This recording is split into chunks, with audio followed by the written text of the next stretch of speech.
This horse is a friend of mine's that she brought down from Snowflake for me to sell on consignment. And he was facility born. His dam was from Triple B. He is 3 years old and he's 15.2. He is a giant horse. In this video, I am just asking him to side pass over to me. He has a lot of really good groundwork done, and he's to the point where it's time to start trying to work on getting on his back. He is really nervous of anyone up higher than him, especially behind him. So trying to just jump on him like I normally do, he's very wary of, and he is a freaking giraffe. So it's hard for me to actually get up there. So this is a safer way. He's not hard tied to the fence. If he pulls hard enough, he can pull through. It's just looped a couple times, which in one of the videos, he actually does pull all the way through. Just not safe to hard tie him. So what I'm asking him is, with his hip, I'm asking him to take a couple steps, and then I will release when he relaxes. And right here, he just keeps dancing around. So I'm going to take the pressure off when he moves closer to me. And then if he wants to dance around, I'm going to add pressure when he's on that side. This is already nerve-wracking for him. So I'm not asking with a lot of pressure at all. I'm just tapping. I'm not increasing the pressure. I might cluck a little louder, but I'm just tapping in a very rhythmic motion. And the second he moves over just the slightest, I'll release the pressure. And he reared up a couple times, never once trying to go after me, just trying to get away from the pressure. And he pretty quickly realized that that's not doing anything because I'm not stopping. This video ended up being so much longer than I was intending it to be.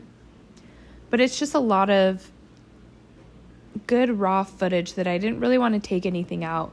So a little bit later in the video, I think I speed it up just so you guys can see everything, but not have to, see it in real time.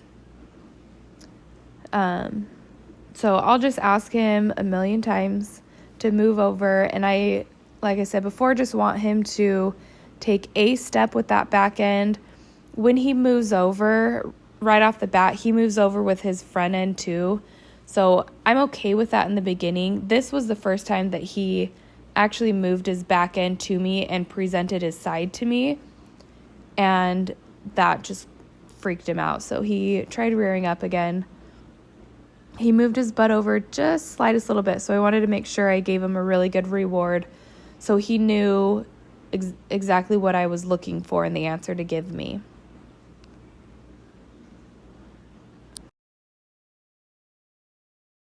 Loud thunder, heavy rain, thin line between joy and pain. It's a long, strange trip, it's all insane. You ain't never gonna be the same. Living life through the night, thin line of a lightning strike. Sometimes the only light when the moon is tucked away. Pistons pumping, minds are racing. It's hard to sleep, man, when I'm shaking. Bad news surrounds me.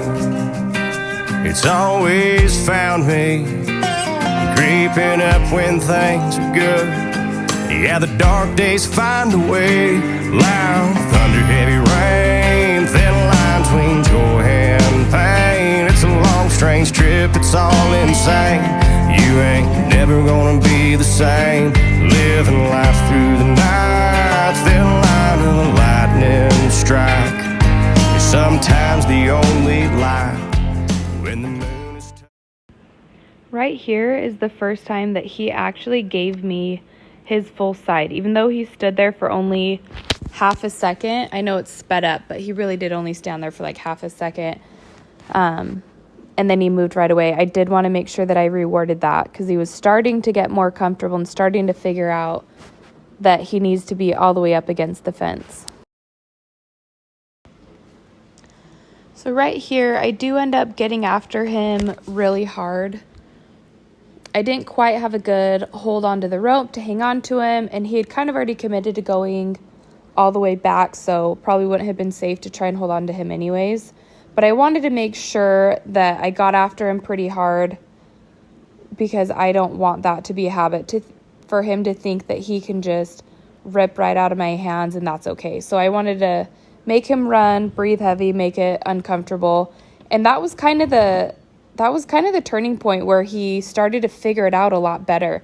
So it was definitely beneficial. It doesn't always work out that way, but it was definitely beneficial that I got after him really hard, because then he started to really try.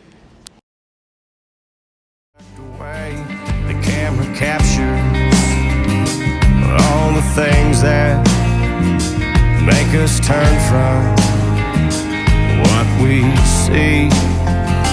It's always rolling. It don't stop rolling. I ended the session right there. He was mentally kind of burnt out, and it was a good place to stop. So I stopped there. This is day 2. And just continue on, and he starts getting it right away. This is pretty much the beginning of the video. And he starts getting it right away. So I'm just asking for him to stand a little closer, a little longer, and just kind of fine-tune it, because he was good at walking over now, but I just want him to stand there and stay up against the fence longer. Probably should explain a little better how I'm asking him.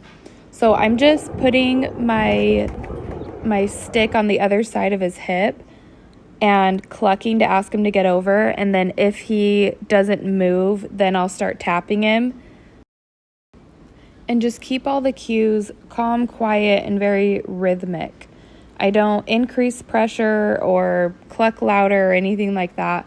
Just keep everything nice and even and wait for him to figure out the answer, and then release. I haven't slept in 3 damn days. Yeah, but who needs that anyway? Loud thunder, heavy rain, thin line between joy and pain. It's a long, strange trip, it's all insane. You ain't never gonna be the same. Right here, I love that I don't even have to come close to touching him. I can put the crop over his hip and barely start clucking, and he moved over for me. Stay tuned for a part 2. I should get that uploaded here in a couple days. Living life through the night, thin line of the lightning strike is sometimes the only light when the moon is tucked away.